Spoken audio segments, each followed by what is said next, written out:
Hey guys, welcome back to this channel. In this video, I'll be showing you guys how you can trade safely and grow a garden.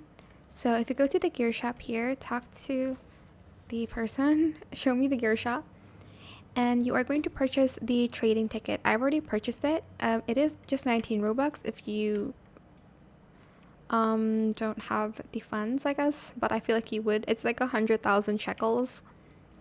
Then you are going to go to your inventory and go to trading ticket.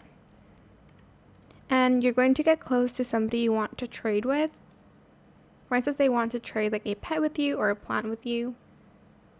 This is just an example. I'm actually going to trade, but for instance here, it says send trade requests, and then you guys can then trade. I'm not going to be trading with anyone though, because I don't know what to trade anyways.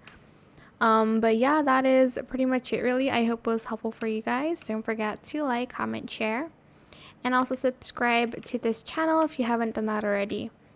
If you have any more questions about this video, just leave it in the comment section down below. I will try my best to answer them all for you guys. And if you found this video helpful, please click the thanks button as well. That is it. Thank you so much for watching. Bye.